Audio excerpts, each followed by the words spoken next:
Est-ce que tu savais que pendant la Première Guerre mondiale, des soldats français se sont retrouvés coincés dans un grenier pendant 4 ans, que Roland Garros a mis au point le premier chasseur monoplace de l'histoire, ou encore qu'une réplique de Paris avait été construite pour tromper les ennemis? Comme le premier épisode vous a beaucoup plu, je vous présente aujourd'hui 50 nouveaux faits que tu ne connaissais pas sur la Première Guerre mondiale. Alors lui, c'est Albert Fernand Séverin-Roche et il est connu pour être le soldat français le plus décoré de la Première Guerre mondiale, pour avoir été blessé 9 fois et avoir capturé un total de quelques 1180 soldats allemands. C'était ce qu'on appelle un diable bleu, un chasseur alpin, et ce qui est fou, c'est qu'il a d'abord été interdit de combattre parce que trop chétif, mais il a fini par faire ses preuves à un camp d'instruction. Est-ce que tu savais que c'est en partie grâce à la Grande Guerre que nous parlons tous français? Non. À l'époque, dans les milieux populaires, on parlait et on écrivait dans différents dialectes, mais avec le brassage géographique qu'a opéré la Grande Guerre, les poilus étaient forcés de communiquer entre eux en français et donc de découvrir leurs camarades de l'Hexagone. À Verdun, il existe une ville souterraine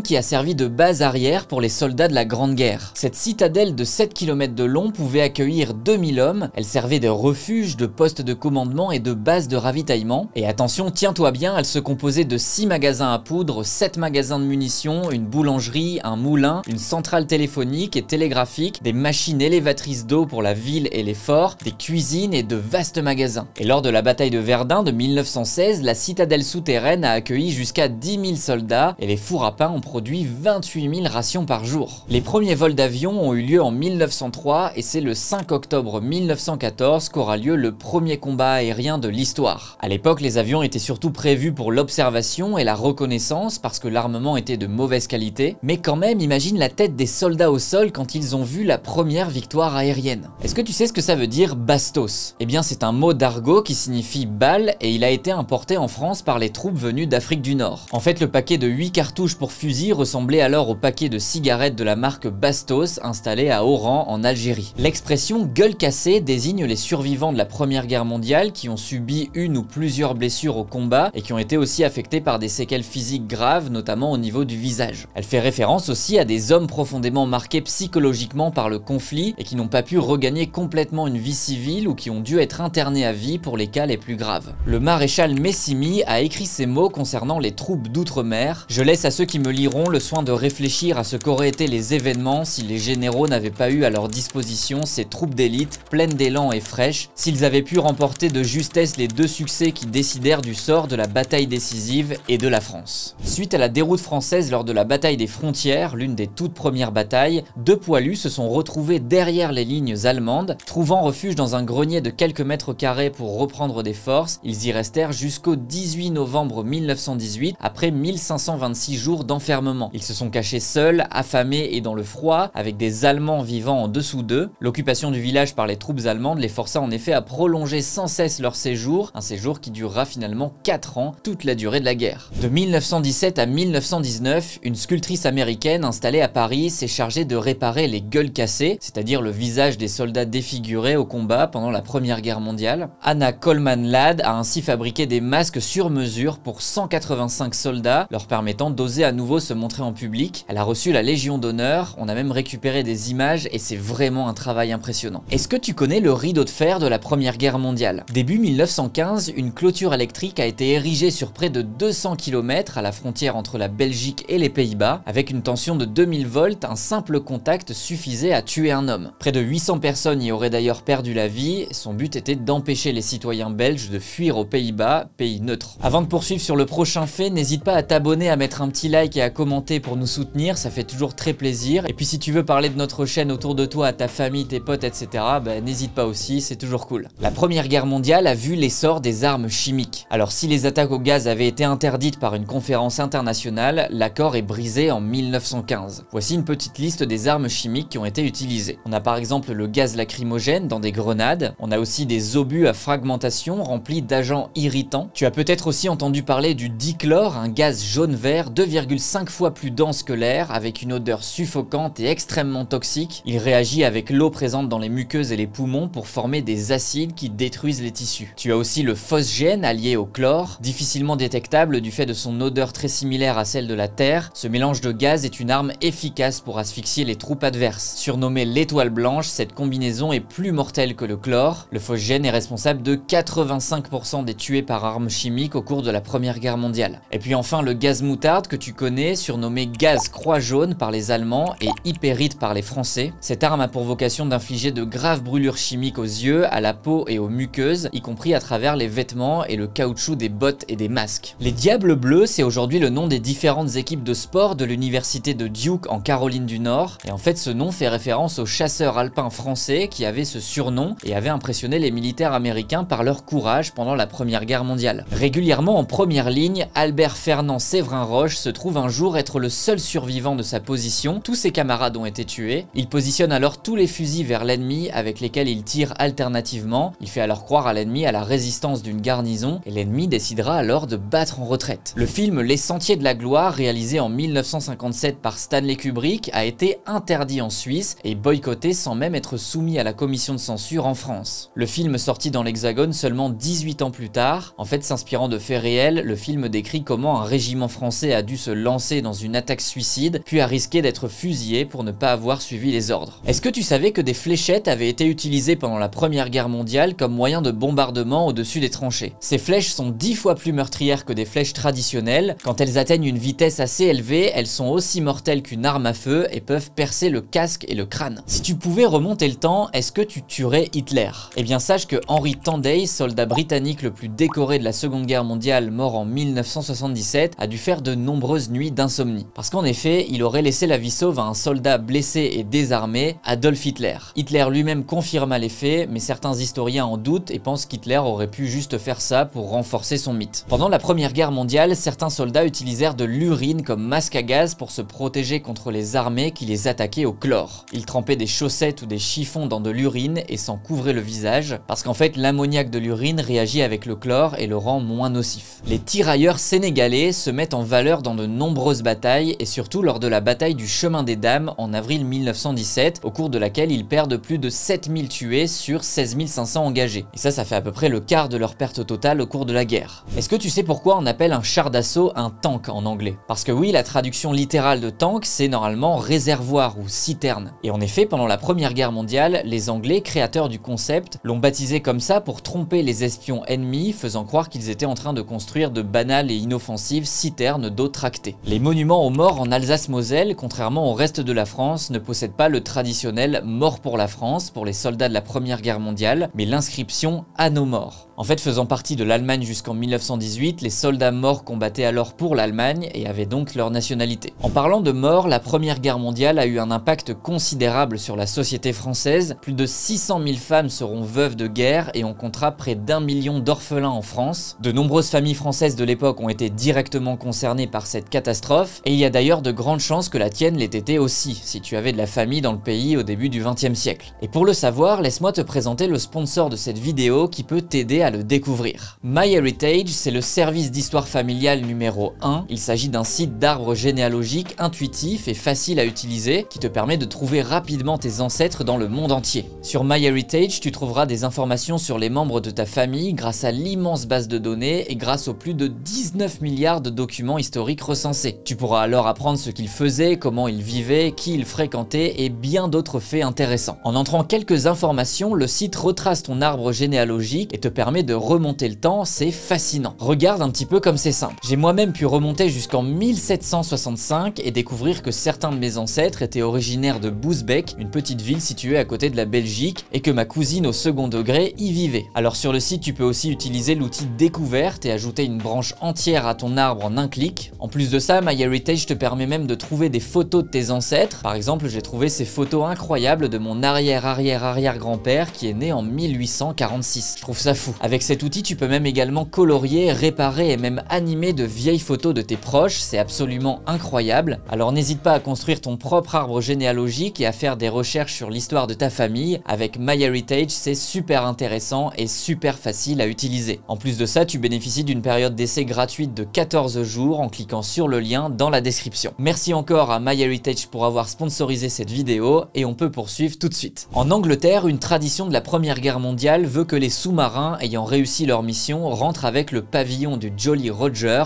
le pavillon pirate. La première fois que ça a été fait, c'était une référence à un jugement méprisant de l'amirauté anglaise qui voyait dans le sous-marin une arme sournoise, déloyale et diablement pas anglaise. Est-ce que tu te souviens d'Albert Fernand Séverin Roche, le premier soldat de France? Eh bien, régulièrement volontaire pour des missions de reconnaissance, il est un jour fait prisonnier avec son lieutenant blessé. En prisonnier pour un interrogatoire, il parvient à maîtriser et à tuer son interrogateur dont il subtilise le pistolet, mais il ne s'arrête pas là, il ramène 42 nouveaux prisonniers avec son lieutenant blessé sur son dos. Vraiment, on pourrait faire un film sur ce gars. La France a le plus grand cimetière chinois d'Europe à Noyelles-sur-Mer. C'est parce que des civils chinois ont été embauchés pour effectuer des tâches non combattantes près des zones de combat, et environ 2000 Chinois sont ainsi morts en France de la grippe espagnole, des attaques ennemies et de la pénibilité de leur travail. D'ailleurs, est-ce que tu sais pourquoi on dit la grippe espagnole? Eh bien, on la surnomme espagnole parce que l'Espagne, n'étant pas en guerre pendant la Première Guerre mondiale, on y publiait librement des informations sur cette pandémie, et en fait en France on n'en parlait que pour l'Espagne pour que l'ennemi ne sache pas que la population et l'armée étaient affaiblies. Survenue en 1918-1919, elle a fait plus de morts que la Première Guerre mondiale, avec 30 à 50 millions de morts et 1 milliard de malades. Les tirailleurs nord-africains viennent avec les zouaves juste après les deux régiments les plus décorés de l'armée française. Les tirailleurs nord-africains obtiennent plus de 20% des plus hautes distinctions décernées. Les Pariseurs Canonen, surnommés la Grosse Bertha par les Français, c'était des canons longue portée utilisés par les Allemands pour bombarder Paris durant la Première Guerre mondiale. Longs de 36 mètres, d'une masse totale de 750 tonnes